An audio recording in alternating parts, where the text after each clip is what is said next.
মৰমৰ ছাত্ৰ ছাত্ৰীসকল, আজি আমি গণিত বিষয়টোৰ এটা এনেকুৱা অধ্যায়ৰ বিষয়ে আলোচনা কৰিম যিটো অধ্যায় অবিহনে আমি গণিতৰ কথা কল্পনাই কৰিব নোৱাৰোঁ। আৰু সেই অধ্যায়টো হৈছে আমাৰ সংখ্যা বা নাম্বাৰ।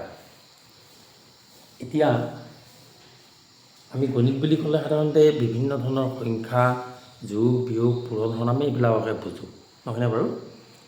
ভাবাছোঁ বাৰু আজিৰ পৰা হয়তো বহু বছৰ আগৰ কথা, যেতিয়া মানৱ সভ্যতা প্ৰথমতে বিকাশ হৈছিল, তেতিয়া তেওঁলোকে এই হিচাপ কিতাপবিলাক কেনেধৰণে কৰিছিল। তেনেকুৱা কোনো বুৰঞ্জীত পোৱা নাযায় যে সংখ্যা কেতিয়াৰ পৰা মানুহৰ মাজলৈ আহিল, কেতিয়া মানুহে সংখ্যা লিখিবলৈ ধৰিলে। কিন্তু বিভিন্ন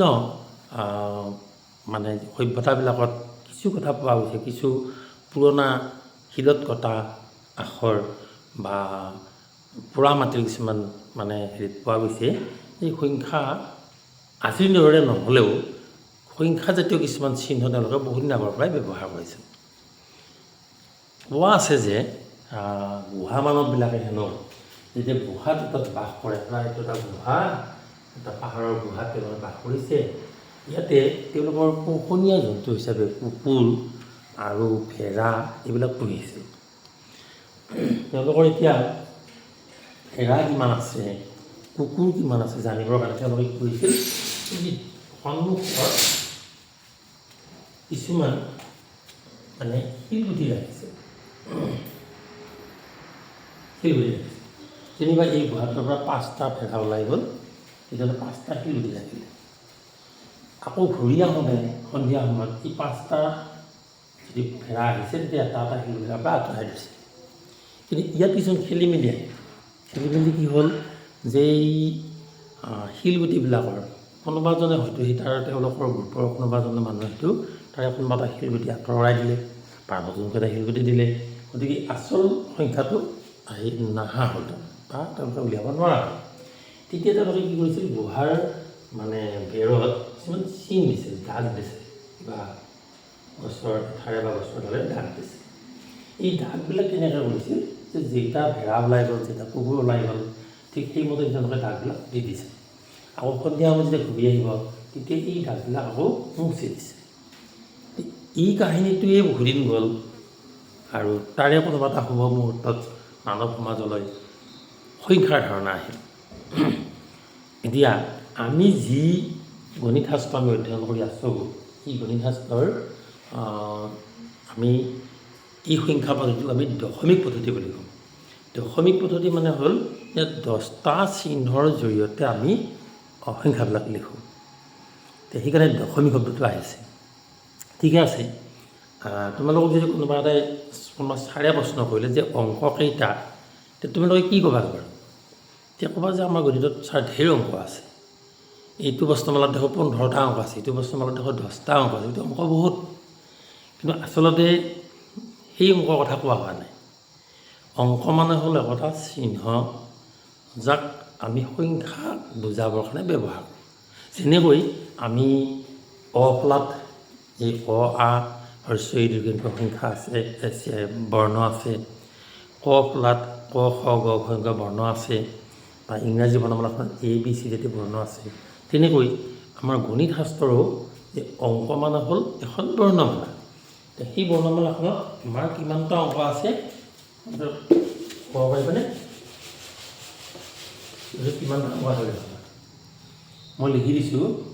প্ৰথম অংকটো যেনিবা 0, 1, 2, 3, 4, 5, 6, 7, 8, 9।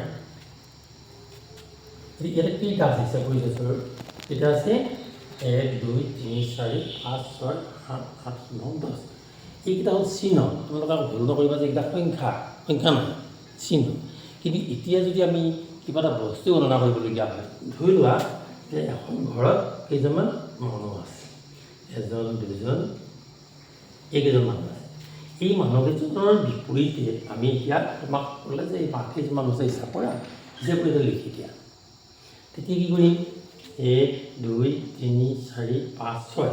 ইয়াৰ কাৰণে আমি কি লিখিম যে 6জন মানুহ বুজাবৰ কাৰণে কি লিখিম এই যিটো অংক 6 অংকটো আছে এই অংকটো আমি ইয়াতে ব্যৱহাৰ কৰিম অৰ্থাৎ 6টো যদি কি লিখিলে এটা সংখ্যা হ'ব এইটো এটা সংখ্যা হ'ব কিন্তু এইটো কিন্তু অংক যদি অংকবিলাকৰে আমি কি কৰিব পাৰোঁ কিছুমান সংখ্যা লিখিব পাৰোঁ আমি এটা ডাঙৰ সংখ্যা মই লিখি দেখুৱাইছোঁ ধৰি লোৱা এনেকুৱা এটা সংখ্যা আছে ছাপ'জ 3705928 এইটো সংখ্যা এইটো কিমান হ'ব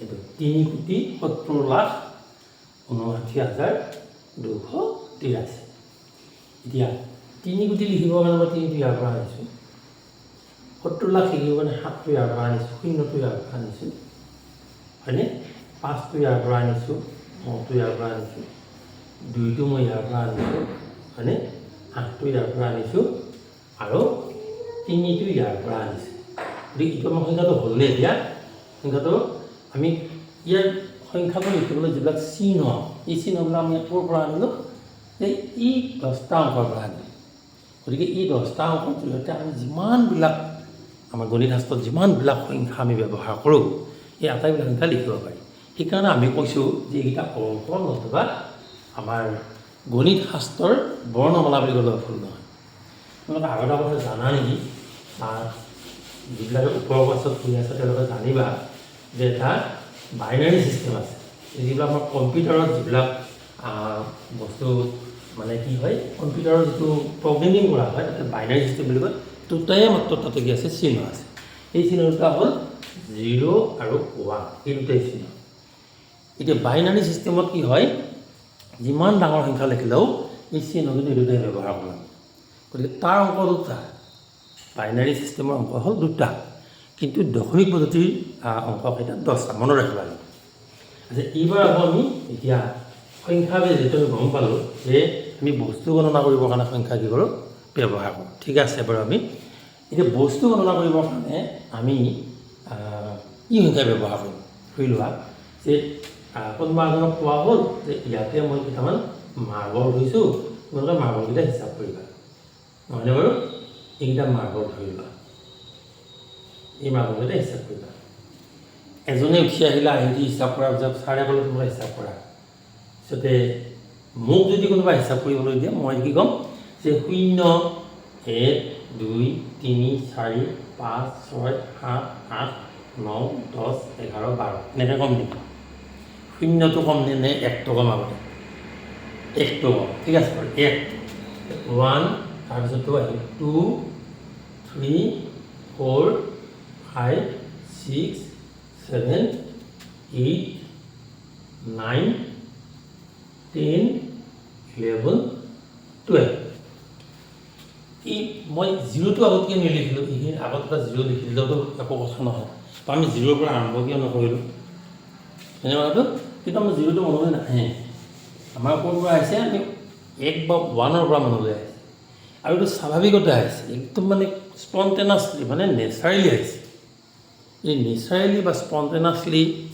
বা স্বাভাৱিকভাৱে যেতিয়া যিটো সংখ্যা মনলৈ আহিছে সেনেবোৰ সংখ্যা যেতিয়া আমি যেতিয়া লিখিম আৰু পিছে 12ৰ পিছত আমি আৰু লিখিব পাৰিম আৰু সংখ্যা আছে ইয়াতে অসংখ্য সংখ্যা আছে এইটোকে আমি কি বুলি কৈছোঁ স্বাভাৱিক সংখ্যা বুলি কৈছোঁ স্বাভাৱিক সংখ্যা কাক বুলি ক'লে আমি কি ক'ম যে বস্তু গণনা কৰিবলৈ স্বাভাৱিকতে 1 2 3 4 আদি যিবোৰ সংখ্যা আমি ব্যৱহাৰ কৰোঁ সেই সংখ্যাবিলাক আমি কি বুলি ক'ম স্বাভাৱিক সংখ্যা বা ইংৰাজীত ক'লে নেচাৰেল নাম্বাৰ গতিকে আমি স্বাভাৱিক সংখ্যা শব্দটো এনেধৰণে শব্দটো লিখিব পাৰিম মই শব্দটো লিখি দিছোঁ আপোনালোকে লিখি ল'লে হ'ল বস্তু গণনা কৰিবলৈ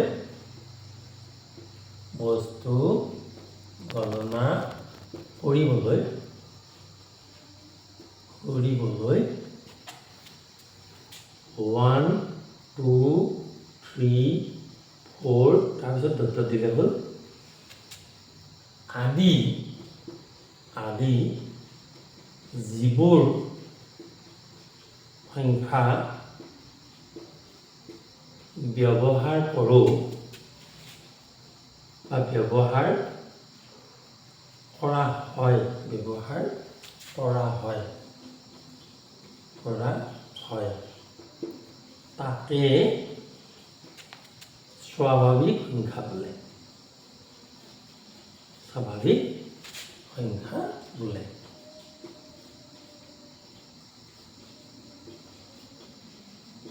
বঢ়িয়া। গতিকে আমি স্বাভাৱিক সংখ্যা কাক বোলে বুলি সুধিলে আমি এইটো উত্তৰ লিখিলোঁ যে বস্তু গণনা কৰিবলৈ 1, 2, 3, 4 ইত্যাদি আদি যিবোৰ সংখ্যা ব্যৱহাৰ কৰা হয়। গতিকে আমি এইটো এটা স্বাভাৱিক সংখ্যাৰ লানি হ'ল যে আমি 1ৰ পৰা আৰম্ভ কৰিছোঁ 1, 2, 3, 4, 5 এনেকৈ মাৰ্বল তোমাৰ 12টা আছিলে, গতিকে 1ৰ পৰা আমি হিচাপ কৰোঁতে 12 পালোঁ। ঠিক আছে, গতিকে স্বাভাৱিক সংখ্যাটো আমি এনেকৈ বুজিলোঁ। এতিয়া আমি শূন্যটো ইয়াত যদিও 10ৰ লিখোঁতে আমি শূন্য দিছোঁ, কিন্তু ইয়াত আগত শূন্য দিয়া নাই। কাৰণটো বুজি পাইছেনে যে স্বাভাৱিকতে আমাৰ মনলৈ শূন্যটো নাহে। আমি বস্তু গণনা কৰিবৰ কাৰণে প্ৰথমতে আমি কি কৰিম 1ৰ পৰাহে আৰম্ভ কৰিম। সেইকাৰণে স্বাভাৱিক সংখ্যাৰ একেবাৰে আৰম্ভণিৰ যিটো সংখ্যা সেইটো হ'ল 1। এতিয়া যদি তোমাক ইয়াৰ ওপৰত কিছুমান প্ৰশ্ন সুধিব পাৰে যেনে আটাইতকৈ সৰু স্বাভাৱিক সংখ্যাটো কি লিখিব লাগিব? আটাইতকৈ সৰু স্বাভাৱিক সংখ্যাটো সুধিলে আমাক প্ৰশ্ন নম্বৰ 1 ধৰা, মই প্ৰশ্নটো লিখি দিয়া নাই, তোমালোকে লিখি ল'বা। প্ৰশ্নটো হ'ল যে আটাইতকৈ সৰু স্বাভাৱিক সংখ্যাটো কি? তেতিয়াহ'লে উত্তৰ লিখিব লাগিব কি 1, হয়নে? কাৰণ 1তকৈ আৰু আগত সংখ্যা আছে নেকি? আৰু এই সংখ্যাবিলাক লিখোঁতে আমি এটা ক্ৰমত লিখোঁ। কি ক্ৰমত লিখোঁ? ঊৰ্ধ্বক্ৰমত লিখোঁ। আমি সৰুৰ পৰা ক্ৰমান্বয়ে ডাঙৰলৈ লিখোঁ, সেইকাৰণে এইটো ঊৰ্ধ্বক্ৰম বুলি কোৱা হৈছে। গতিকে ঊৰ্ধ্বক্ৰমত লিখোঁতে আমাৰ আটাইতকৈ ক্ৰমৰ প্ৰথম সংখ্যাটো কি 1 আছে, গতিকে এইটো ক্ষুদ্ৰতম সংখ্যা হ'ব 1 হ'ব। তাৰপিছত আৰু এটা প্ৰশ্ন হ'ব পাৰে যে স্বাভাৱিক সংখ্যা কিমান আছে? কিমান আছে আমি যদি চাওঁ, এতিয়া 12 আছে, তোমালোকে 12টা আছে বুলি লিখি দিবা। এই ভিডিঅ'টো চাই উঠি তোমালোকে ক'বা যে 12টা আছে, 12টা চাই লিখিছিল, 12টা বুলি লিখিব। এইটো কথা নহয় কিন্তু। যদি 12টা লিখা তেতিয়াহ'লে মোৰ নামটো কাটা যাব, বুজি পাইছেনে? কাৰণ মই ইয়াৰ পিছত এই যে দত দিছোঁ, দতখিনি মন কৰা যে ইয়াৰ মানে অসংখ্য সংখ্যা আছে। তুমি এনেকৈ গৈ গৈ 100 পালা, 100ৰ পিছত 1000 পালা, 10,000 পালা, 1 লাখ পালা, 1 কোটি পালা, এনেকৈ কোটিৰ ভিতৰত আৰু পাম। এইটো শেষেই নহয়। গতিকে আমি কি বুলি কওঁ যে ই অসীমলৈকে আগবাঢ়ি গৈ আছে। সেইকাৰণে কুৱেশ্যন নম্বৰ 2 যে কিমানটা স্বাভাৱিক সংখ্যা আছে বুলি ক'লে আমি লিখিব লাগিব অসীম। অসীম মানে কি? যাৰ সীমা নাই বা অসংখ্য। যিটো সংখ্যা হিচাপ কৰিব অসংখ্য। লিখাত অসংখ্য। অসংখ্য মানে হ'ল যাক হিচাপ কৰি উলিয়াব পৰা নাযায়। ইংৰাজী যদি ইনফাইনাইট বা মানে ইনফাইনাইট বুলি কোৱা হয়। তেতিয়াহ'লে দুটা বস্তুটো আমি পালোঁ। এইটো সৰু কথা, দেখাত সৰু কথা, কিন্তু মন কৰিবলগীয়া কথা যে আটাইতকৈ ডাঙৰ আৰু আটাইতকৈ ডাঙৰ স্বাভাৱিক সংখ্যাটো কি ক'ব পাৰিবা? যে আটাইতকৈ ডাঙৰ স্বাভাৱিক সংখ্যাটো অনিৰ্ণয়। এইটো মানে আমি নিৰ্ণয় কৰা হোৱা নাই এতিয়ালৈকে, গতিকে এইটো কি হ'ব? অনিৰ্ণয়। অনিৰ্ণয়। অনিৰ্ণয় অৰ্থাৎ এইটো নিৰ্ণয়েই নহয়, আমি নিৰ্ণয় কৰিব নোৱাৰিম নহয়। গতিকে চা, এতিয়া আমাৰ স্বাভাৱিক সংখ্যাৰ ওপৰত কিমান প্ৰশ্ন আহিল। নাম্বাৰ 1 আটাইতকৈ সৰু স্বাভাৱিক সংখ্যাটো কি 1, আৰু নাম্বাৰ 2 কিমান আছে, অসীম বা অসংখ্য আছে, আৰু আটাইতকৈ ডাঙৰ স্বাভাৱিক সংখ্যাটো কি যে অনিৰ্ণয়। ঠিক আছে, আৰু এটা প্ৰশ্ন হ'ব পাৰে যে স্বাভাৱিক সংখ্যাৰ মাজত ইয়াৰ পাৰ্থক্য কিমান? দুটা স্বাভাৱিক সংখ্যাৰ মাজত কিমান পাৰ্থক্য আছে? তোমালোকে মন কৰা যে 1, এই 1ৰ লগত মই যদি আৰু এটা 1 যোগ কৰোঁ তেতিয়াহ'লে আমি কি পাম? 2 পাম, হয়নে? আকৌ 2ৰ লগত যদি মই এটা 1 যোগ কৰোঁ তেতিয়াহ'লে কি পাম? 3 পাম। গতিকে দেখা গ'ল যে প্ৰতিটো স্বাভাৱিক সংখ্যাৰ মাজত ইয়াৰ পাৰ্থক্য কিমান আছে? 1 আছে। 1 কৈ সিহঁত বাঢ়ি গৈছে, অৰ্থাৎ দুটা স্বাভাৱিক সংখ্যাৰ মাজত পাৰ্থক্য কিমান? 1 হ'ব। অৰ্থাৎ ডাঙৰটোৰ পৰা সৰুটোত মাইনাছ কৰিলে কি হ'ব? 1 হ'ব। যেতিয়া আমি নৱম দশমত কিছুমান এই সমীকৰণৰ সমস্যা সমাধান কৰোঁতে আমাৰ এটা কথা আহে কি যে 3টা ক্ৰমিক স্বাভাৱিক সংখ্যাৰ যোগফল কিমান, তেতিয়াহ'লে সংখ্যাকেইটা নিৰ্ণয় কৰা। এই ক্ৰমিক স্বাভাৱিক সংখ্যা বুলি কওঁতে আমাৰ কি হয়, ক্ৰমিক শব্দটো ইয়াতে এই যি ঊৰ্ধ্বক্ৰমটোলৈ গৈছে, ক্ৰমিক মানে হ'ল ক্ৰমান্বয়ে, ক্ৰমান্বয়ে, বুজিছেনে? এতিয়া আমি যেনেকৈ ভাবোঁ যে প্ৰথম এটা স্বাভাৱিক সংখ্যা আমাৰ হাতত নাই বাৰু, আমাক প্ৰশ্নটোহে দিছে যে 3টা স্বাভাৱিক সংখ্যাৰ যোগফল, তেতিয়া যোগফলটো চাপ'জ কিবা এটা হয় আৰু। কিন্তু আমি প্ৰথমটো যে x লিখিম, হয়নে? তাৰপিছতো কি লিখিম, মানে দ্বিতীয়টো কি লিখিম? যদি আমি এটা 3 লিখিলোঁ হয়, তাৰপিছতো কি লিখিম? 4 লিখিম। তেতিয়া আমি x যদি লিখোঁ তাৰপিছতো কি লিখিম? এক্স প্লাছ 1 লিখিম অৰ্থাৎ ইয়াৰ পিছৰ ক্ৰমিক স্বাভাৱিক ঘাতক হ'ব এক্স প্লাছ 1 হ'ব তাৰপিছতো কি লিখিম তো আমি যদি এক্সৰ হিচাপতে কওঁ তেতিয়াহ'লে এক্স প্লাছ 2 লিখিব লাগিব আৰু যদি ইটো হিচাপত লিখা এনেকৈ লিখিব পাৰি এক্স প্লাছ 1 প্লাছ 1 এনেকৈ লিখিব এইটো লিখা নাযায় এইটোকে লিখা যায় গতিকে আমাৰ ক্ৰমান্বয়ে এক কৰি দিছে স্বাভাৱিক ঘাতকবিলাক এটা ক্ৰমত বৃদ্ধি হৈ গৈ থাকে ঠিক আছে আমি যেতিয়া সমীকৰণৰ অংকবিলাক কৰিম তেতিয়া হয়তো এইটো বিষয়ে আমি ভালকৈ আলোচনা কৰিম এইবাৰ আহোঁ আমি অকল যে বস্তু গণনা কৰিবৰ কাৰণে সংখ্যা ব্যৱহাৰ কৰোঁ তেনে নহয় বুজিছেনে আমি স্বাভাৱিকৰ বিষয়ে আলোচনা কৰোঁতে গম পালোঁ যে বস্তু গণনা কৰিবলৈ আমি কি কৰোঁ সংখ্যা ব্যৱহাৰ কৰোঁ নহয় আৰু এটা সংখ্যা ইয়াৰ পিছত আমি এটা সংখ্যাৰ বিষয়ে আলোচনা কৰিম এই স্বাভাৱিক সংখ্যাবিলাকে কিন্তু পূৰ্ণতা লাভ নকৰে পূৰ্ণতা নহয় ইয়াত পূৰ্ণ সংখ্যা হোৱা নাই তাৰমানে ইয়াত কিবা এটা ঘাটি আছে কি ঘাটি আছে চাওক এইবাৰ আমি ভাবিছোঁ যে এটা নিৰ্দিষ্ট এইটো পথ এই পথটো আমি কিছুমান কিলোমিটাৰ ভাগ কৰিব গৈছোঁ যে 1 kilometre 2 kilometre 3 kilometre 4 kilometre 5 kilometre 6 7 গতিকে কিন্তু বস্তু যেনেকৈ গণনা কৰোঁ সেনেকৈ আমি দূৰত্বও গণনা কৰিব পাৰোঁ ঠিক আছে এতিয়া মই ইয়াৰ পৰা ইয়ালৈ আহোঁতে 1 কিলোমিটাৰ হ'ল 1 লিখিলোঁ ইয়াত আকৌ 2 হ'ল 2 লিখিলোঁ 3 লিখিলোঁ 4 লিখিলোঁ 5 লিখিলোঁ 6 লিখিলোঁ 7 লিখিলোঁ 8 লিখিলোঁ এতিয়া 8 কিলোমিটাৰ দূৰত্ব ক'ৰ পৰা 8 কিলোমিটাৰ দূৰত্ব ইয়াৰ পৰা নে ইয়াৰ পৰা নে ইয়াৰ পৰা আচলতে ইয়াৰ পৰা হ'ব লাগিছে হয়নে বাৰু ইয়াত কিবা চিহ্ন দিয়া আছে নেকি নাই ইয়াত যদি আমি একো চিহ্ন নিদিওঁ তেতিয়াহ'লে এইটো পূৰ্ণ হ'বনে নিশ্চয় ই পূৰ্ণ নহ'ব হয়নে গতিকে আমি ইয়াত এটা সংখ্যা ব্যৱহাৰ কৰিবলগীয়া হ'ল আমি কি সংখ্যা ব্যৱহাৰ কৰোঁ এতিয়া পূৰ্ণতা বুজাবৰ কাৰণে আমি যিহেতু দেখিছোঁ যে এক কমি আহিছে হয়নে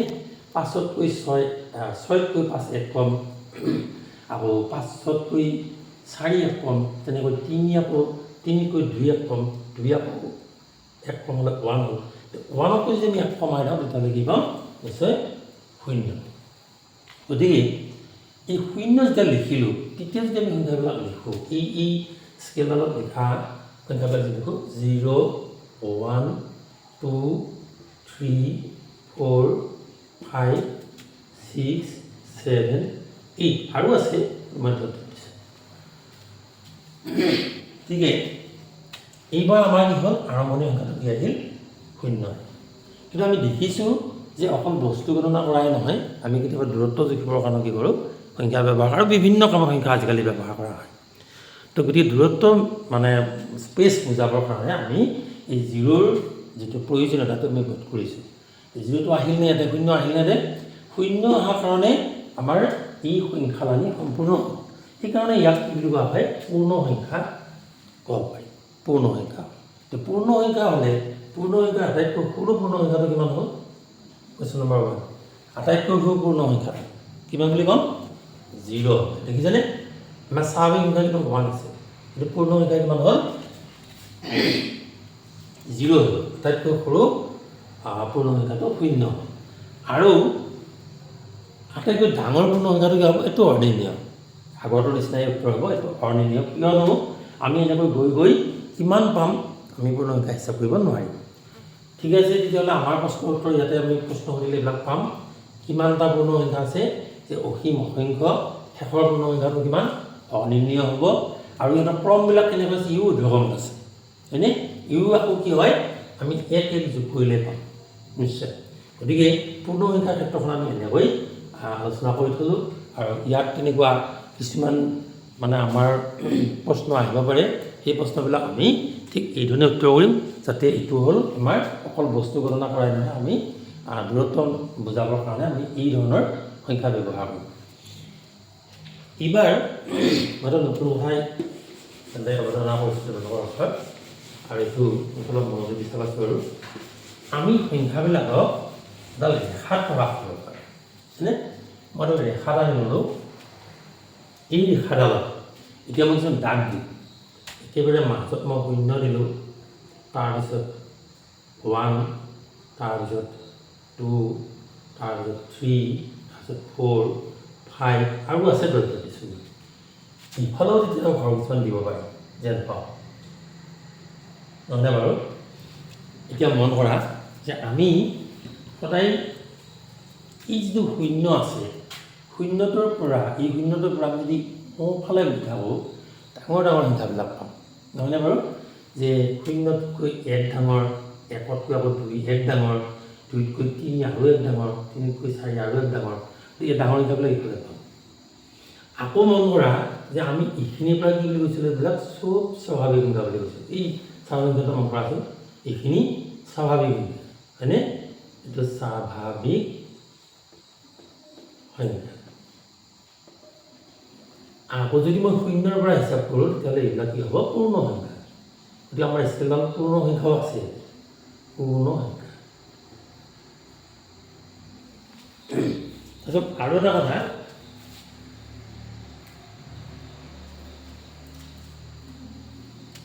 এই আটাইবিলাক মানে সংখ্যা যি আছে এই সংখ্যাবিলাক যোগাত্মক অৰ্থাৎ ইয়াতে ঋণাত্মক কথা আহে সেইকাৰণে এইখিনিক আকৌ মানে এই স্বাভাৱিক সংখ্যাবিলাক আমি কি কৰোঁ ধনাত্মক সংখ্যা বুলি কওঁ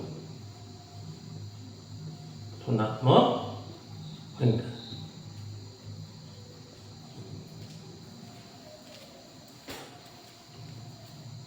এতিয়া এইফালে কি ধৰিম শূন্যতকৈ যদি আৰু 1 কমাই দিওঁ শূন্যতকৈ কেনেকৈ 1 কমাম হয়নে বাৰু এতিয়া আমি এটা কথা ধৰিব লাগিব যে যদি শূন্যৰ পৰা সোঁহাতে এটা 1 আছে ধন সংখ্যা তেতিয়া বাওঁহাতে এটা ঋণ সংখ্যাও আছে বুলি আমি ধৰি লৈছোঁ ঋণ সংখ্যা কেনেকৈ হয় যে কেতিয়াবা এনেকুৱা হয় যে ধৰি লোৱা এঠাইত আমি 4টা বস্তু ৰাখিছিলোঁ এই 4টা বস্তু প্ৰথমতে ইয়াৰ পৰা এটা আনিলোঁ যথা গ'ল বাহিৰলৈ ইয়াত থাকে 3টা 2টা আনিলোঁ ইয়াত থাকে 2টা 3টা আনিলোঁ ইয়াত থাকে 3টা 4টা আনিলোঁ ইয়াত একো নাথাকিল এই একো নাথাকিল বুলি ক'লে আমি কি বুজাব লাগিব শূন্য এইটো শূন্যটো আহে কিন্তু যদি মোক আৰু এটা নিবলৈ দিয়ে মই ক'ৰ পৰা আনিম মই ক'ৰবাৰ পৰা এটা ইয়াত আমি জমা কৰিব লাগিব তাৰপিছত মই ইয়াত নিব লাগিব এই ক'ৰবাৰ পৰা অনাটো হ'ল ঋণ সংখ্যা গতিকে শূন্যৰ পৰা যদি মই 1 নিব লাগে মই ক'ৰবাৰ পৰা এটা আনিব লাগিব আগতে অৰ্থাৎ এইটো লিখিম আমি -1 তেনেকৈ এইটো হ'ব -2 -3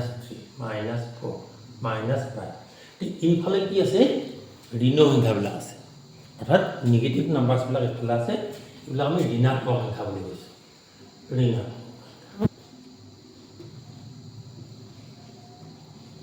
ঋণাত্মক সংখ্যা হৈ গ'ল এতিয়া চাওঁ এইবিলাক হ'ল ঋণাত্মক সংখ্যা এইবিলাক হ'ল ধনাত্মক সংখ্যা বা স্বাভাৱিক সংখ্যা হয়নে আকৌ আমি শূন্য এইবিলাক পূৰ্ণ সংখ্যা ইয়াত আৰু এটা কথা জানি থোৱা যাওক এইখিনি ঠাই এইখিনি শূন্যৰ ওচৰে পাঁজৰে এই ঠাইখিনি খুব ঠেক ঠাই কিন্তু কম ঠাই এইখিনি ঠাই ধন বা ঋণ অৰ্থাৎ মানে পজিটিভ বা নেগেটিভ একোৱে পোৱা নাযায় কিন্তু 0 is not positive or not negative শূন্যটো ধনাত্মকো নহয় ঋণাত্মকো নহয় এতিয়া ইয়াৰ মাজতে আছে শূন্যৰ পৰা সোঁহাতে যিমান সংখ্যা আছে কি হ'ব ধনাত্মক শূন্যৰ পৰা যিমানেই বাওঁহাতে আছে সেইবিলাক কি হ'ব ঋণাত্মক তেতিয়াহ'লে এই গোটেইখিনি সংখ্যা আমি প্ৰকাশ কৰোঁতে এটা কথা মন কৰিছেনে ইয়াত আমি কোনো ভগ্নাংশ অৱস্থালৈ যোৱা নাই গোটা গোটা সংখ্যাবিলাক হিচাপ কৰা আছে এটা কথা তোমালোকৰ প্ৰত্যেকৰে এটা এটা পৰিয়ালৰ পৰা তোমালোক আহিছা নহয়নে বাৰু নিজৰ নিজৰ পৰিয়ালটো হিচাপ কৰাচোন যে তোমালোকৰ ঘৰত মানুহ কেইজন আছে নহয়নে বাৰু কোনোবা এজনে সৰুতে ক'লা যে তোমালোকে আমাৰ ঘৰত 5জন আছে আমি কোনোবা এজনে ক'লা যে আমাৰ ঘৰত 8জন আছোঁ আমি কোনোবা এজনে কৈছা যে আমাৰ ঘৰত 10জন আছোঁ আমি কোনোবা এজনে সেনেকৈ কিয় কোৱা নাই যে 9 আৰু আমি আধা আছোঁ 9 সমষ্টি 2 ভাগৰ আছোঁ বুলি কিয় কোৱা নাই কাৰণে আমি এই সংখ্যাবিলাক আমি ভাগ নকৰোঁ এনেকুৱা কিছুমান সংখ্যা আছে যেনে পৰিয়ালৰ হিচাপ সেইবিলাক আমি ভাগ নকৰোঁ আকৌ ভাগ কৰা সংখ্যাও আছে গতিকে আমি এই গোটেইখিনি বস্তু যে এনেকৈ ভাগ নকৰাকৈ যিহেতু এই সংখ্যাবিলাক প্ৰকাশ কৰা হৈছে গতিকে এটা কাম কৰিব পাৰোঁ ভাগ নকৰা বা ভাগ নোহোৱা বা খণ্ডিত নোহোৱা মানে সিহঁত তেতিয়া কি লিখিম খণ্ডৰ মানে নোহোৱাটো বুজিব না অখণ্ড বুলি ক'ম হয়নে অখণ্ড ইহঁত মানে খণ্ডিত নহয় অখণ্ড তেতিয়াহ'লে এই ৰাশিবিলাক কি ৰাশি হ'ব তেতিয়াহ'লে অখণ্ড ৰাশি হ'ব বা অখণ্ড সংখ্যা হ'ব নহয়নে বাৰু এইবিলাক চব অখণ্ড সংখ্যাৰ আমি ধৰিব পাৰিমনে আছে বাৰু হয়নে নহয় নিশ্চয় আমি এই গোটেইবিলাকে অখণ্ড সংখ্যাৰ ভিতৰত ধৰিব পাৰিম এইখন এখন সংখ্যা ক্ষেত্ৰ এই সংখ্যা ক্ষেত্ৰখন কি হৈছে মানে অখণ্ড সংখ্যাৰ ক্ষেত্ৰ ইয়াতে শূন্য আছে, ইয়াতে স্বাভাৱিক সংখ্যা আছে, এইটো সংখ্যা মানে প্ৰথম আছিলে এইটো লিখি লৈছোঁ, বা ধনাত্মক সংখ্যা আছে, পূৰ্ণ সংখ্যা আছে, ঋণাত্মক সংখ্যা আছে। আমি আটাইবিলাককে একেলগে কি বুলি কৈছোঁ? অখণ্ড সংখ্যা বুলি কৈছোঁ। গতিকে অখণ্ড সংখ্যা ক'বলৈ বুলি আমি কি ক'ম? যে স্বাভাৱিক সংখ্যা, ঋণাত্মক সংখ্যা আৰু শূন্য, বা স্বাভাৱিক সংখ্যা, শূন্য আৰু ঋণাত্মক সংখ্যা একেলগে কি বুলি ক'ম? নিশ্চয় অখণ্ড সংখ্যা বুলি কোৱা হয়। মই উত্তৰটো লিখি দিছোঁ তোমালোকক, তোমালোকে এইটো লিখি লোৱা আছে বাৰু। কি লিখিম এতিয়া? এটা অখণ্ড সংখ্যা, অখণ্ড সংখ্যা,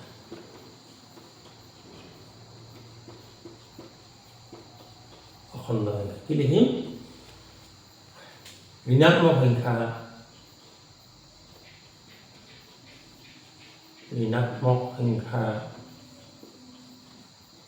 শূন্য আৰু ধনাত্মক সংখ্যা। এইটো উল্টাকেও কোৱা হয়, ধনাত্মক সংখ্যা শূন্য আৰু ঋণাত্মক সংখ্যা বুলি কোৱা হয়। মই যেনিবা ইফালৰ পৰা কৈছোঁ, ধনাত্মক সংখ্যা আৰু ধনাত্মক সংখ্যা একেলগে অখণ্ড সংখ্যা বোলা হয়। অখণ্ড সংখ্যা বোলা হয়। সুন্দৰ উত্তৰ হয়নে? আমাৰ বহুত মানে ছাত্ৰ ছাত্ৰীয়ে অখণ্ড সংখ্যা সুধিলে ক'ব নোৱাৰে। এতিয়া আজি তোমালোকৰ ক্লিয়াৰ হ'লনে বাৰু? অখণ্ড সংখ্যাত কি কি বস্তু আছে? ঋণাত্মক সংখ্যা আছে, শূন্য আছে, ধনাত্মক সংখ্যা আছে, বা স্বাভাৱিক সংখ্যা বুলি ক'লেও ভুল নহয়। স্বাভাৱিক সংখ্যা, শূন্য, ঋণাত্মক সংখ্যা, বা ঋণাত্মক সংখ্যা, শূন্য, ধনাত্মক সংখ্যা, এই আটাইবিলাক আমি একেলগে কি বুলি কওঁ? অখণ্ড সংখ্যা। আমাৰ কেতিয়াবা কেতিয়াবা এই অখণ্ড সংখ্যাৰো কি হয়? প্ৰয়োজন আছে। আমি এনেকৈ বুজাব লাগিব যে কেতিয়াবা আমি কি কৰোঁ? ধৰি লোৱা ধাৰ ঋণ কৰোঁ, নহয়নে? কাৰোবাৰ ওচৰত আমি ধাৰ কৰোঁ, কোনোবা দোকানত বাকী কৰোঁ, সেই বাকীবিলাক বুজাবৰ কাৰণে আমি ঋণাত্মক সংখ্যা ব্যৱহাৰ কৰোঁ। ধাৰ কৰোঁ, ধাৰ কৰোঁতে আমি ঋণাত্মক সংখ্যা ব্যৱহাৰ কৰোঁ, হয়নে? আকৌ আমাৰ বেংকত টকা জমা থাকেতো ধনাত্মক সংখ্যা ব্যৱহাৰ কৰিব পাৰি। তেনেকৈ আমি এটা নিৰ্দিষ্ট ঠাইৰ পৰা পূবলৈ যাওঁতে যদি আমি সেই দূৰত্ববিলাক ধনাত্মক বুলি কওঁ, আকৌ সেই বিন্দুৰ পৰা পশ্চিমলৈ যাওঁতে আমি কি বুলি কওঁ? ঋণাত্মক বুলি ক'ম, নহয়নে বাৰু? ঠিক তেনেকৈ আমি ধৰা মাটিৰ পৰা যদি ওপৰলৈ যাব পাৰোঁ কিবা উপায়েৰে, সেইবিলাক আমি ধনাত্মক বুলি ক'ম, মাটিৰ তললৈ যোৱাটো ঋণাত্মক বুলি ক'ম। গতিকে অখণ্ড সংখ্যাৰ ব্যৱহাৰ বহুত আছে, আৰু ইয়াতে এই ঋণাত্মক আৰু ধনাত্মক কথাখিনি তোমালোকে খুব ভালকৈ মনত কৰিবা। ইয়াতো এটা প্ৰশ্ন হ'ব পাৰে যে আটাইতকৈ সৰু অখণ্ড সংখ্যাটো কি? ডাঙৰ প্ৰশ্ন এইটো। বহুত ছাত্ৰ ছাত্ৰীয়ে ভুল কৰে। সেই প্ৰশ্ন মই সুধি পাইছোঁ, মোৰ নিজৰ স্কুলৰ ছাত্ৰ ছাত্ৰীকো মই সুধিছিলোঁ যে আটাইতকৈ সৰু অখণ্ড সংখ্যাটো কিমান? ছাৰ শূন্য। তোমালোকে কোৱাছোঁ বাৰু শূন্যটো হ'বনে? আমাৰ স্কেলডালৰ ক'ত আছিল? শূন্যটো মাজত নাছিল নে? গতিকে আমাৰ ইফালে ঋণাত্মক সংখ্যাটো ক্ৰমান্বয়ে সৰু, দেখাত ডাঙৰ সংখ্যাবিলাক, কিন্তু মাইনাছ চিনডাললৈ কি হয়? সৰু হয়। সৰু হৈ হৈ গৈ গৈ গৈ গৈ কি হ'ব? অনিৰ্ণেয়। আমি এতিয়ালৈকে এই আটাইতকৈ সৰু আটাইতকৈ সৰু যিটো অখণ্ড সংখ্যাটো বিচাৰি পোৱাই নাই। ঠিক আছেনে? আটাইতকৈ সৰু অখণ্ড সংখ্যা বুলি ক'লে এইটো অনিৰ্ণেয় হ'ব, এতিয়ালৈকে তাক নিৰ্ণয় কৰিব পৰা হোৱা নাই। ঠিক সেইদৰে আটাইতকৈ ডাঙৰ অখণ্ড সংখ্যাটো কি হ'ব? সেইটোও অনিৰ্ণেয়, কাৰণ এই দুটা বস্তু আমি নাপাওঁ। কাৰণ সংখ্যা এনেকৈ লিখোঁতে বহুত আগবাঢ়ি যাব, বহুত সংখ্যা পোৱা যাব, নহয়নে বাৰু? গতিকে এই দুটা প্ৰশ্ন হ'ব পাৰে। তাৰপিছত আৰু মানে এনেকুৱা প্ৰশ্ন, অখণ্ড সংখ্যাৰ ওপৰত এনেকুৱা প্ৰশ্ন হ'ব পাৰে। এইখিনিলৈকে আমাৰ পৰা আহিল। এইবাৰ আমি এটা বেলেগ কথা আলোচনা কৰিম, যে ভগ্নাংশৰ বিষয়ে আলোচনা কৰিম। ঠিক আছে, তোমালোকৰ বোধ হয় এই তিনিটা কথা ক্লিয়াৰ হৈছে। যদি ক্লিয়াৰ হোৱা নাই তেতিয়াহ'লে মই ভাবোঁ যে এই ভিডিঅ'টো চাই তোমালোকে কমেণ্ট বক্সত কমেণ্ট কৰিবা, তাতে কি বুজি পোৱা নাই সেইখিনি ক'লে ভাল হ'ব। অৱশ্যে এই ক্লাছটো সকলো ষ্টুডেণ্ট, 6ৰ পৰা 10 মানলৈকে সকলোৱেই এই ক্লাছটো চাব পাৰে, আৰু এই ক্লাছটো সকলোৰে প্ৰয়োজনীয় বস্তুখিনি মই দিবলৈ চেষ্টা কৰিছোঁ। মাত্ৰ তোমালোকে ছাবস্ক্ৰাইব কৰিবা। ছাবস্ক্ৰাইবাৰ অলপ বেছি হ'লে আমি লাইভ ক্লাছ কৰিবলৈ সুবিধা পাম। শ্বেয়াৰ কৰিবা আৰু লাইক কৰিবা। ঠিক আছে, এতিয়া আমি যাম ভগ্নাংশলৈ। তোমালোকৰ দেউতাৰাই এই বজাৰৰ পৰা দুটা কমলা ল'লে, এটা কমলা আনিলে আনি তোমালোক ভাই ভনী 5জন আছিলা 5জনক ক'লে যে তুমি কমলা এটা ভগাই খোৱা যদি মোক দিলা হয় মই এটা কিনি পকেটত ভৰাই থৈ দিলোঁ হয় আৰু এটা মানে বাকীকেইটাক মই ভগাই দিলোঁ 4জনক এই পিছত মই অলপ আঁতৰলৈ গৈ সেইটো মানে মই অকলে খাই দিলোঁ হয় সেইটোও কোৱা নাই সমানে ভগাই লোৱা ঠিক তেনেকৈ কোৱা তেতিয়া আমি কি কৰিম বাৰু প্ৰথমতে কমলাটো আমি বাকলিটো এৰুৱাই ল'ম দেখিলোঁ যে ইয়াতে যেনিবা তোমাৰ 10টা কোৱা আছে বা 8টা কোৱা আছে মই ধৰি লৈছোঁ বাৰু ইয়াতে কেইটা আছে 1 2 নম্বৰ আৰু দিছোঁ বাৰু এনেকৈ আমি ভাগ কৰি ল'লোঁ তে কোঁহাবিলাক এৰুৱাই আমি কোঁহা এপাহকৈ প্ৰত্যেককে দি গ'লোঁ মানে বাৰু এইকেইজন হ'ল ব্যক্তি 5জন ব্যক্তি প্ৰথমতে কোঁহা দিলোঁ মানে এইটোত আছে যেনিবা 10 কোঁহা তেতিয়াহ'লে কেই কোঁহাকৈ ভাগত পাব 2 কোঁহাকৈ ভাগত পাব নহয়নে বাৰু এতিয়া মই এইটো এতিয়া বাকলোৱাই নাই এইটোৱে কথা কৈছোঁ তে এই যে 2 কোঁহা পালোঁ এইটো মূল মানে কমলাটোৰ কিমান ভাগৰ কিমান আচলতে মন কৰা আছিলোঁ আৰু আমি 10 ভাগ যদিও কৰিছিলোঁ দুটা কোঁহা দি আমি 5 ভাগ কৰাৰ নিচিনা হ'ল গতিকে আমি এই অংশটো কি ক'ম মূল কমলাটোৰ 5 ভাগৰ 1 অংশ হ'ল তেতিয়াহ'লে 5টা ভাগ কৰি এটা ভাগ লোৱাৰ নিচিনা হ'ল তে এইটোৰ পৰা যদি সমান সংখ্যক ওলাল হয় তে এইটোৰ পৰা তেনেকৈ আৰু ইয়াতে 5টা ভাগ কৰি লয় এতিয়া 5টা ভাগ কৰি ইয়াৰ পৰা 2টা পালোঁ হয় তেতিয়া 5টা ভাগ কৰি কিমান হ'ল 4টা লোৱাৰ নিচিনা হ'ল হয়নে বাৰু গতিকে আমি কিছুমান সংখ্যা প্ৰকাশ কৰিবৰ কাৰণে আমাক কি জানে বা অখণ্ড সংখ্যাটোৱে মানে চাফিচিয়েণ্ট নহয় বা এইটোৱেই পৰ্যাপ্ত নহয় বা আৰু কিছুমান সংখ্যাৰ প্ৰয়োজন হ'ল সেইবিলাক আমি বুলি কওঁ মোটামুটি ভগ্নাংশ সংখ্যা বুলি ক'ব পাৰি এতিয়া মই আকৌ মানে এডাল সংখ্যাৰ ৰেখালৈ অংকন কৰিছোঁ এডাল সংখ্যাৰ ৰেখা ইয়াতে তোমাৰ 0 লিখিলোঁ 1 লিখিলোঁ 2 লিখিলোঁ 3 লিখিলোঁ এনেকুৱা আমাৰ সংখ্যাবিলাক আছে -1 -2 -3 ইত্যাদি এতিয়া ইয়াৰ পৰা ইয়ালৈকে 1 কিন্তু এইটো কিমান হ'ব আধা হ'ব নহয় নিশ্চয় এইটো 2 ভাগৰ 1 হ'ব তোমাৰ 2 ভাগৰ 1 বা 1/2 2/1 মানে 2 ভাগৰ 1 বা লিখিলোঁ হাফ বুলিও ক'ব পাৰি এনেকুৱা আকৌ ইয়াতে যদি মই ইয়াত লওঁ তেতিয়া কিমান হয় মানে চোৱাচোন 2 ভাগৰ 1 2 ভাগৰ 1 আকৌ 2 ভাগৰ 1টা হ'ল গতিকে এইখিনি 1 আহিল মানে 1 সমষ্টি 2 ভাগৰ 1 হ'ল এই সমষ্টি 2 ভাগৰ 1টো আমি কি লিখিব পাৰোঁ 2 ভাগৰ 3ও লিখিব পাৰোঁ চাওক 2 ভাগৰ 1 2 ভাগৰ 2 2 ভাগৰ 3 হ'লেতে ঠিক এনেকুৱা গতিকে ইয়াত কিছুমান আমাৰ কি আছে ভগ্নাংশ সংখ্যা মাজত সোমাই আছে হয়নে কথাটো এই ভগ্নাংশ সংখ্যাবিলাক মাজে মাজে সোমাই আছে এইবিলাক আমি ভগ্নাংশ সংখ্যা বুলি কওঁ এনেকৈ আমি আৰু ভাগ কৰিব পাৰোঁ যদি মই আৰু এটা ভাগ কৰি দিওঁ 4 ভাগৰ 1 হ'ব 1/4 হ'ব গতিকে আমি অখণ্ড সংখ্যাৰ মাজে মাজে মাজে মাজে কি আছে অসংখ্য ভগ্নাংশ সংখ্যা সোমাই আছে ভগ্নাংশৰ আকৌ কি দেখিলোঁ ঋণাত্মক ভাগতো ভগ্নাংশ যেনে ইয়াতে আমি -8 লিখিব পাৰোঁ ইয়াতে -3/2 লিখিব পাৰোঁ এই ধৰণে আমি সংখ্যাবিলাক লিখিব পাৰোঁ গতিকে আমি দেখিলোঁ যে ভগ্নাংশ সংখ্যাবিলাকো আমি আমাৰ সংখ্যা ৰেখাৰ লগত বহুৱাব পাৰোঁ আৰু ইহঁতৰো ধৰ্মবিলাক তেনেকুৱাই শূন্যটো মাজতে আছে তাৰপিছত এইবিলাক সংখ্যা আমি ইফালে সদায় ধনাত্মক সংখ্যাবিলাক থাকিব ইফালে ঋণাত্মক সংখ্যা থাকিব আৰু ক্ৰমান্বয়ে এইফালে গ'লে নেকি ডাঙৰ সংখ্যা পাম আৰু এইফালে আহিলে নেকি পাম সৰু সংখ্যা পাম ঠিক আছে গতিকে আমি ভগ্নাংশৰ বিষয়ে কিছু কথা আহিব কিন্তু ভগ্নাংশৰ বহুত জানিবলগীয়া কথা আছে যে আমি ভগ্নাংশ সংখ্যাবিলাকতে যোগ কৰিবলগীয়া হয়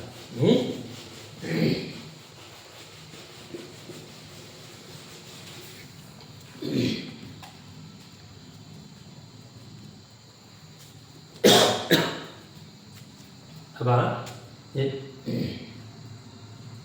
4 ভাগৰ 1 আৰু 4 ভাগৰ 1 যোগ কৰিব লাগে এতিয়া ভগ্নাংশ যোগ কৰিব আমাৰ উপায় আছে কি জানে এই যে তলৰ যিটো মানে সংখ্যা যিটো হৰ বুলি কোৱা হয় আৰু ওপৰতো কি বুলি কয় লগ বুলি কয় যদি হৰটো একেই থাকে তেতিয়াহ'লে আমি কি কৰিব পাৰোঁ আমি এটা হৰ লিখি ল'লোঁ বোলো ওপৰৰ লগবিলাক আমি এটা এটাকৈ লিখিলোঁ লিখি উঠি আমি কি কৰিলোঁ এইটো যোগ কৰিলোঁ কিমান হ'ল 2/4 বা 4/2 অৱশ্যে 4/2 লিখি উঠি আমি পিছলৈকে পাম যে ইয়াক আকৌ মানে লঘিষ্ঠ ভগ্নাংশ প্ৰকাশ কৰিব পাৰি। লঘিষ্ঠ মানে হ'ল কিবা উৎপাদকে যদি 2 কাটিব পাৰে কাটি দিব লাগে। 2 কাটাকাটি কৰিলে 1 হ'ব, এইটো 2 কাটিলে 2 হ'ব, আল্টিমেটলি এইটো 2 ভাগৰ 1 নিচিনা হ'বগৈ। 4 ভাগৰ 4 ভাগ লগালে 2 ভাগৰ 1 হ'ব। সহজ কথা এইটো। তোমালোকে নিশ্চয় এনেকৈ ইতিমধ্যে যিবিলাক 6ত বা 7ত পঢ়ি আছা তোমালোকে নিশ্চয় গম পাইছা যে এনেকৈ আমি কি কৰিব পাৰোঁ, ভগ্নাংশ যোগ কৰিব পাৰোঁ। কিন্তু যদিহে সিহঁতৰ হৰবিলাক বেলেগ বেলেগ হৈ যায় তেতিয়া কি হ'ব চাবাচোন। 2 ভাগৰ 1 আৰু 3 ভাগৰ 1 ইয়াক যোগ কৰিব লাগে। মই বহুত ঠাইতে এই প্ৰশ্নটো কৰিছোঁ যে আমাৰ ছাত্ৰ ছাত্ৰীবিলাকে চিধাই কি কৰে জানে, এইটো 5 আৰু 2 একেবাৰে 2 এইটো লিখি ঠিক এনেকৈ যোগ কৰিব পাৰি জানো? এনেকৈ যোগ কৰাটো সম্ভৱ নহয়। আমাৰ এইটো ভুল কেতিয়াও নকৰিবা তোমালোকে তোমালোকে এই কথাখিনি মন কৰিবা যে যেতিয়া ইয়াৰ হৰবিলাক একে নহয় তেতিয়া আমি হৰবিলাক কিমান পাৰি একে কৰাৰ চেষ্টা কৰিম। এইটোৰ উপায় হ'ল একেবাৰে সহজ উপায়, এই সংখ্যাটোৰ আমি লসাগু উলিয়াম। লসাগু কেনেকৈ উলিওৱা হয় চাব লাগিব যে ইয়াৰ যদি ইটো সিটোৰে হৰণ কৰিব নোৱাৰি তেতিয়াহ'লে আমি পোনে পোনে পূৰণ কৰিম। ই 6 এইটো লসাগু হ'ব। যদি হৰণ কৰিব পাৰি হৰণ কৰিব লাগে। আৰু এটা যন্ত্ৰ গুণিত হয় তেতিয়াহ'লে ডাঙৰ সংখ্যাটো মানে ইয়াৰ লসাগু হিচাপে ধৰা। ইয়াত আমাৰ লসাগু কিমান হ'ব 6 হ'ব। 6 হ'লে যেতিয়া আমি 2ৰে 6 হৰণ কৰিম এবাৰ যাব 3 বাৰ যাব আৰু 3ৰে আমি ওপৰৰ সংখ্যাটো পূৰণ কৰিম। 3 × 3 হ'ল, আকৌ 3ৰে 6 হৰণ কৰিম এবাৰ যাব 2 বাৰ যাব, 2 × 2 হ'ল। গতিকে আমাৰ কিমান হ'ল এইটো। এনেকুৱা হ'ব লাগে। এইটো লিখি লৈছোঁ তোমালোকে।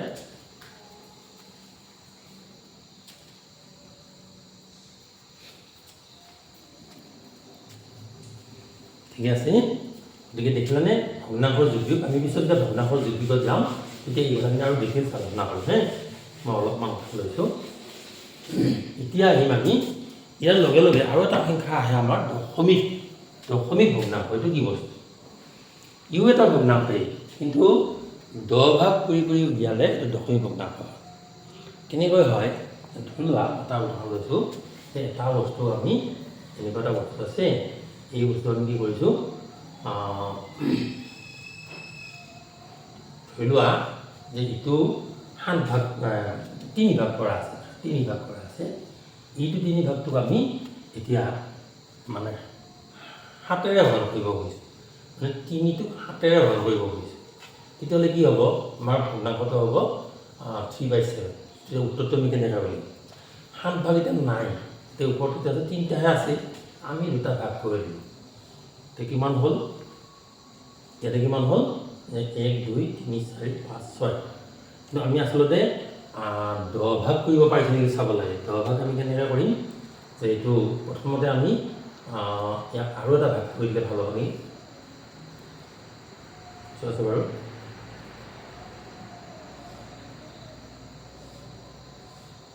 এতিয়া কিমান হ'ব 1 2 3 4 5 6 7 8 9 10 11 12 ভাগ।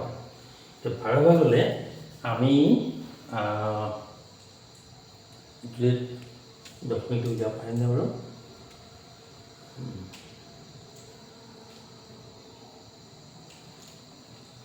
অলপমান চিন্তা কৰি স্পষ্ট কৰিলোঁ।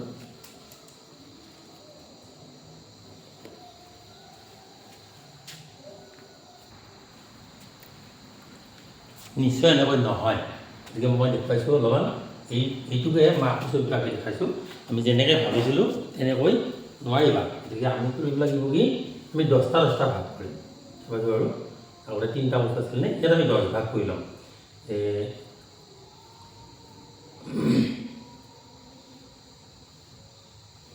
এতিয়া 5টা হ'ল, আকৌ তেনেকৈ ইয়াতে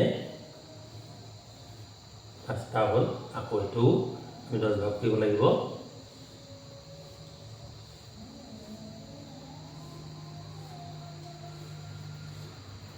এইটো তেনেকৈ 10 ভাগ কৰিব লাগিব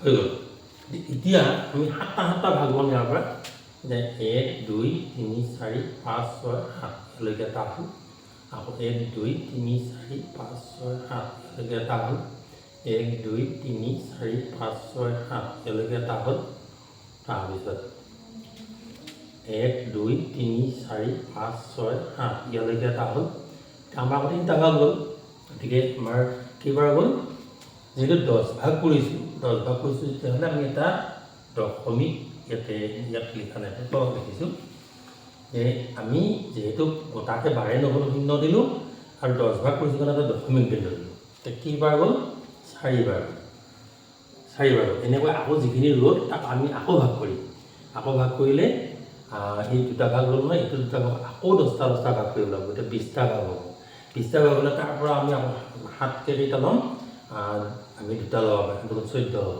ঠিক এই ধৰণে যিটো আমি সংখ্যা পাম ভগ্নাংশ এইটো কি বুলি কোৱা হ'ব দশমিক ভগ্নাংশ ইতিমধ্যে তোমালোকে দশমিক ভগ্নাংশ পাইছাই নহয়নে বাৰু এনে ধৰা 2 ভাগৰ 1 এইটোক যদি আমি দশমিকত প্ৰকাশ কৰোঁ এটা সহজ উপায় হ'ল এইটো যে প্ৰথমতে সংখ্যাটো ইয়াতে ল'লোঁ ইয়াত সংখ্যাটো ল'লোঁ যিহেতু এইটো ইয়াক ঘৰ কৰিব নোৱাৰে এটা 0 দি ল'লোঁ এই 10 ভাগ কৰিবৰ কাৰণে আমি পইণ্টটো দিলোঁ এতিয়া 10 হৈ গ'ল এতিয়া আমি কি লিখিব পাৰোঁ 10 লিখিব পাৰোঁ তাৰমানে 10টা ভাগ কৰিলা 2ৰে কিমান হ'ল 5 2 10 হৈ গ'ল তো এনেকৈ আমি ছবিও দেখাব পাৰোঁ এনেকৈ আমি অংকৰাও দেখাব পাৰোঁ তো এই ধৰণে যিটো সংখ্যাৰ ক্ষেত্ৰত পাম হয়নে এই সংখ্যাৰ ক্ষেত্ৰত আমি কি বুলি ক'ম দশমিক ভগ্নাংশ বুলি ক'ম দশমিক ভগ্নাংশৰ বিভিন্ন ধৰণৰ অংক আছে তোমালোকে পাবা ইয়াৰ পিছত যেতিয়া মই কেৱল আজি সংখ্যাৰ ক্ষেত্ৰত চিনাকি কৰি দিছিলোঁ লগত পিছলৈকে আমি ইয়াৰ অংক কৰিম মানে বাৰু তেতিয়া দশমিক ভগ্নাংশৰ অংকবিলাক কৰোঁতে আমি এইবিলাক কথা আৰু ডিটেইলছ আলোচনা কৰিম এটা কথা কৈ থওঁ এটা সৰু মানে প্ৰশ্ন এটা মই দিছোঁ যেনে ধৰি লোৱা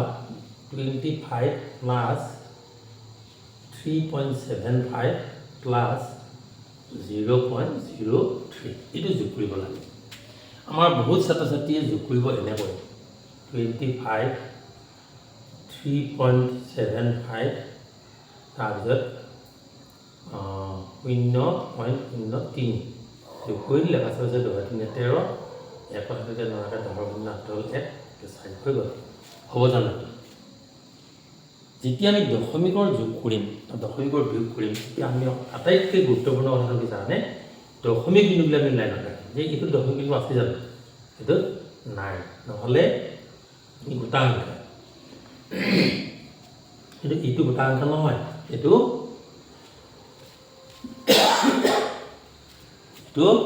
থ্ৰীটো আমি থ্ৰীটো ইয়াত লিখিলোঁ 0.75 ইয়াত বুজি যাওঁ ইয়াত আকৌ 0.03 এতিয়া যোগ কৰা এতিয়া যোগ কৰিলে আমি কিমান পাম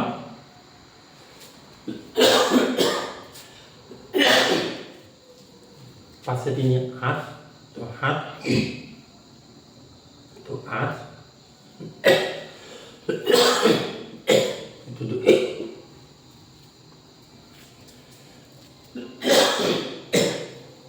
মন কৰাচোন আৰু কিমান হ'ল এইটো ডিফাৰেঞ্চ কিমান হ'ল এইবিলাক কথা আমি খুব ভালকৈ চিন্তা কৰি সেইবিলাক কৰিব লাগিব মই জাষ্ট আজি সংখ্যাকেইটাৰ চিনাকিটো কৰাই দিছোঁ আমি পিছলৈ যেতিয়া ইয়াৰ বিভিন্ন ধৰণৰ অপাৰেশ্যনবিলাকৰ বিষয়ে চাম মানে প্ৰয়োগবিলাক চাম তেতিয়া আমি আটাইবিলাক কথা গম পাম তাৰপিছত আৰু পৰিমেয় এতিয়া আমি যিবোৰ সংখ্যা আলোচনা কৰিলোঁ এই আটাইবিলাকে পৰিমেয় মানে কি ইয়াৰ পৰিমাণ নিৰ্ণয় কৰিব পাৰি পৰিমেয় সংখ্যাবিলাক হ'ল পৰিমাণ নিৰ্ণয় কৰিব পাৰি কেনেকুৱা আমাৰ কোৱা হয় যে যিবোৰ সংখ্যা P divided by Q আৰ্হিত where Q not equal to 0 আৰ্হিত লিখিব পাৰি এইটো আৰ্হিত লিখা যিমান সংখ্যা আছে ওলাও পৰিমেয় সংখ্যা বোলা এইটোৰ অৰ্থ কি এই অৰ্থটো হ'ল মানে ধৰি লোৱা P/2 1/2 এইটো এটা হ'ব পাৰে যাতে মানে আমি এনেকুৱা ভগ্নাংশ লিখিব পাৰোঁ যাৰ হৰটো 0 নহয় গতিকে যিমান ভগ্নাংশ আছে ধৰা 5/1 ধৰা 10/2 10/3 আটাইবিলাকে কি হ'ব পাৰে পৰিমেয় সংখ্যা হ'ব পাৰে আনকি আমাৰ অখণ্ড সংখ্যাবিলাকো পৰিমেয় সংখ্যা হিচাপে প্ৰকাশ কৰিব পাৰে জিৰ' এটা পৰিমেয় সংখ্যা হ'ব পাৰে জিৰ'ৰ তলত আমি মানে কি আছে হৰৱান বুলি ধৰি ল'ব পাৰোঁ 2 পৰিমেয় সংখ্যা হ'ব পাৰে তাৰ তলত 1 হৰ আছে বুলি ধৰি ল'ব পাৰোঁ তাৰমানে আমি যিমানবোৰ সংখ্যা পালোঁ এই আটাইবিলাকেই পৰিমেয় সংখ্যাৰ ভিতৰত পৰিব আনকি আমি দশমিক ভগ্নাংশ যিবিলাক পাইছোঁ এই দশমিক ভগ্নাংশবিলাকো পৰিমেয় সংখ্যাৰ ভিতৰত পৰে যেনে তোমাৰ ধৰা আমি 2ৰে 100 হৰণ কৰিলোঁ এইটোৰ পইণ্টটো হ'ল 0.5 এইটো তাত পৰিমেয় সংখ্যা আৰু এনেকুৱাও হ'ব পাৰে যে এইটো যদি 3/7 যদি উলিয়াব খুজিছা তেতিয়াহ'লে তুমি প্ৰথমতে 7ৰে 3 হৰণ কৰিছোঁ হয়নে বাৰু দশমিক দিলোঁ ইয়াতে এটা শূন্য দিলোঁ 4 ভাগত 4 ভাগ 28 হ'ল তাৰপিছত 2 হ'ল এবাৰ এটা শূন্য দিব পাৰি মানে আৰু 10 ভাগ কৰিছোঁ দুটা শূন্য দিব পাৰি এটা শূন্য দিব পাৰি এতিয়া 7 × 14 হ'ল 14 হ'ল আকৌ বিয়োগ কৰিলোঁ আকৌ এবাৰ কি হ'ব 0 10ৰ পৰা 4 গ'লে 6 হ'ল 6 হ'লে আকৌ 60 হ'ল গতিকে 8 বাৰ যাব 8 56 ঠিক এইধৰণে আমি এটা সংখ্যা পাইছোঁ কিন্তু এই সংখ্যাটো যদি আমি উলিয়াই গৈ থাকোঁ আমি এটা নিৰ্দিষ্ট ক্ৰম পাম আৰু ক্ৰমৰ পিছত কি হ'ব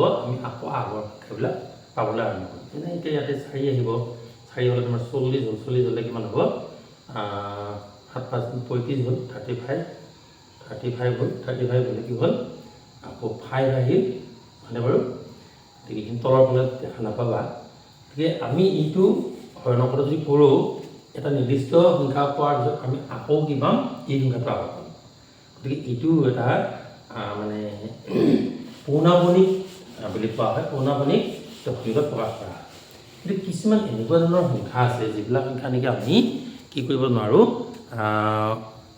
মানে পৰিমাণ নিৰ্ণয় কৰিব পৰা নাযায় এনেকুৱা সংখ্যাও আছে যেনে ধৰা এটা মই উদাহৰণ দিছোঁ তোমালোকক যে 0.222202220 এইটোৰ কোনো ক্ৰম নাই ঠিক আছেনে ইয়াত প্ৰথমতে এটা দিছে এটা শূন্য আহিছে বা দুটা দিছে এটা শূন্য আহিছে তিনিটা দিছে এটা শূন্য আহিছে বা এনেকুৱা ভেৰাইটিজ হৈ আহিছে তেতিয়াহ'লে এইটো আমি কি ক'ম এইটো পৰিমেয় সংখ্যাৰ ভিতৰত নপৰিব এইটো কি হ'ব অপৰিমেয় সংখ্যা তেনেকুৱা আৰু কিছুমান ষ্টেণ্ডাৰ্ড অপৰিমেয় সংখ্যা আছে যেনে পাই সেইটোক আমি অপৰিমেয় বুলি কওঁ তাৰপিছত আৰু তোমালোকে আপাৰ ক্লাছত ই বুলি এটা সংখ্যা পাবা এই ই সংখ্যাটো আচলতে বিটুইন 2 and 3 এইটো ই সংখ্যাটো ই বুলি এটা সংখ্যা ব্যৱহাৰ কৰা হয় কোৰৰ মেথমেটিক্সত তেনেকৈ পাইটো হ'ল 3 আৰু 4ৰ মাজত আছে এইটো পাই ঠিক এই ধৰণৰ এই সংখ্যাবিলাক অপৰিমেয় সংখ্যা গতিকে এনেকুৱা আমি বহুত অপৰিমেয় সংখ্যা উদাহৰণ দিব পাৰোঁ যিবিলাকৰ নেকি আমি হিচাপ কৰি অৰ্থাৎ p/q আহে প্ৰকাশ কৰিব নোৱাৰি এতিয়া তোমালোকে পৰিমেয় সংখ্যা সূত্ৰটো কি লিখিবা তেতিয়াহ'লে এইটো লিখিলে ভাল হ'ব পৰিমেয় সংখ্যা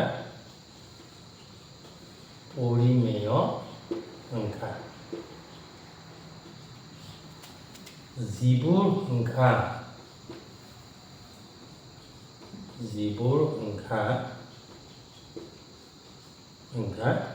p/q য'ত q not equal to 0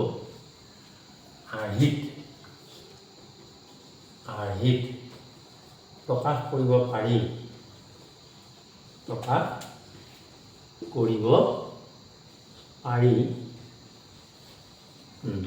তাক আমি কি ক'ম তাক পৰিমেয় সংখ্যা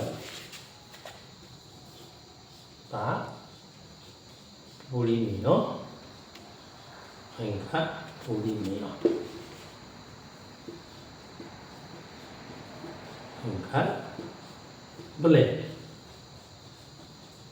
হৈ গ'ল যে আমি এনেকুৱা সংখ্যাবিলাক পৰিমেয় সংখ্যা বুলি ক'ম যিবোৰত মানে p/q আৰু q নট ইকুৱেল টু কিউটো শূন্য হ'ব নালাগে আহি প্ৰকাশ কৰিব পাৰি তেনে তাক আমি পৰিমেয় সংখ্যা বুলি ক'ম তেতিয়া অপৰিমেয় কি বুলি ক'ম যে যিবোৰ সংখ্যা p/q q not equal to 0 আহিত প্ৰকাশ কৰিব এই নোৱাৰি লিখিলে হ'ল ইয়াতে নোৱাৰি ইয়াতে যদি অপৰিমেয় হয় ইয়াতে নোৱাৰি বুলি লিখিলে হ'ল তলত যদি লিখা হৈছে মই এইটো সহজ কৰি দিছোঁ এইটো লিখিলোঁ আৰু এইটো মানে কৰিব, এতিয়া নো শব্দটো লিখিলে নোৱাৰি নোৱাৰি। চাওক যিবোৰ সংখ্যা p/q নট ইকুৱেল টু 0 আহি প্ৰকাশ কৰিব নোৱাৰি সেইবিলাকক অপৰিমেয়। সেইটো এটা লগাই দিলোঁ হয়নে, অপৰিমেয় সংখ্যা বোলে। গতিকে আমি কিমান সংখ্যা পালোঁ চোৱাচোন। এতিয়া স্বাভাৱিক সংখ্যাৰ বিষয়ে শিকিলোঁ, পূৰ্ণ সংখ্যা শিকিলোঁ। স্বাভাৱিক সংখ্যা মানে বস্তু গণনা কৰিবৰ কাৰণে যিবোৰ সংখ্যা ব্যৱহাৰ কৰিছোঁ সেইবিলাক স্বাভাৱিক সংখ্যা। পূৰ্ণ সংখ্যা আমি স্পেচ উলিয়াবৰ কাৰণে শূন্যটো ব্যৱহাৰ কৰিছোঁ। পূৰ্ণ সংখ্যা অখণ্ড সংখ্যা দেখিলোঁ আমাৰ ঋণাত্মক সংখ্যা ধনাত্মক সংখ্যা শূন্য চব আছে। তাৰপিছতে তোমাৰ ভগ্নাংশৰ বিষয়ে শিকিলোঁ, দশমিক ভগ্নাংশ কেনেকৈ উলিয়াই শিকিলোঁ। 10 ভাগ কৰি তাৰ পৰা আমি সংখ্যাবিলাক উলিয়াইছোঁ। পৰিমেয় সংখ্যা, এই আটাইবোৰ পৰিমেয় সংখ্যাৰ ভিতৰত পৰিছে। পৰিমেয় সংখ্যা, অপৰিমেয় সংখ্যা। এতিয়া আমি গোটেইবিলাক সংখ্যা যদি একলগ কৰি দিওঁ, যি সংখ্যা পাইছোঁ ইট ইজ কল্ড বাস্তৱ সংখ্যা, ৰিয়েল নাম্বাৰ। এইখিনি হ'ল গোটেইখিনি বাস্তৱ সংখ্যাৰ ভিতৰত পৰে। গতিকে আমি মানে মাধ্যমিক পৰ্যায়ত আচলতে বাস্তৱ সংখ্যালৈকে আমি শিকিছোঁ, বুজিছেনে। কিন্তু আমাৰ ওপৰৰ ক্লাছত অৰ্থাৎ মানে কলেজ লেভেলত বা হায়াৰ ছেকেণ্ডাৰী লেভেলত ইয়াত ইমাজিনাৰী নাম্বাৰ অৰ্থাৎ মানে কাল্পনিক সংখ্যাও আছে। বাস্তৱ সংখ্যাৰ বিপৰীতে কাল্পনিক সংখ্যাও পোৱা যায়। এইবিলাক কথা আমি এতিয়া আলোচনা নকৰোঁ। গতিকে মই ভাবিছোঁ যে আজি আমি যিটো অধ্যায়, গণিতৰ যিটো অধ্যায় আমি আলোচনা কৰিলোঁ সংখ্যা, এই সংখ্যা তোমালোকে নিশ্চয় ইমানবিলাক সংখ্যাৰ বিষয়ে ধাৰণা কৰিব পাৰিছা। আৰু প্ৰায়বিলাককে মই কি কৰিব খুজিছোঁ যে সম্যকভাৱে মই ইয়াৰ উত্তৰ দিবলৈ চেষ্টা কৰিছোঁ। গতিকে তোমালোকে এই ভিডিঅ'টো ভালদৰে চোৱা, চাই যদি কিবা তোমালোকৰ প্ৰশ্ন আছে প্ৰশ্নখিনি মোক কৰিবা, মই নিশ্চয় উত্তৰ দিবলৈ চেষ্টা কৰিম। আৰু সকলোৱে লাইক কৰিলে শ্বেয়াৰ কৰিলে মই ভাল পাম। আৰু যাতে বেছিকৈ আমাৰ ছাবস্ক্ৰাইব হয়, ছাবস্ক্ৰাইব হ'লে লাইভ ক্লাছ কৰিবলৈ সুবিধা পাম। অৱশ্যে মোৰ অলপ কাহ ভাৱ হৈ আছে, মাজে মাজে কাহিবলগীয়া হৈছে, এইটোৰ কাৰণে মই নিজে দুখিত। যিয়ে নহওক আজি তোমালোকলৈ মৰম যাচি মোৰ ভিডিঅ'টো ইমানতেই সমাপ্ত কৰিছোঁ। ধন্যবাদ।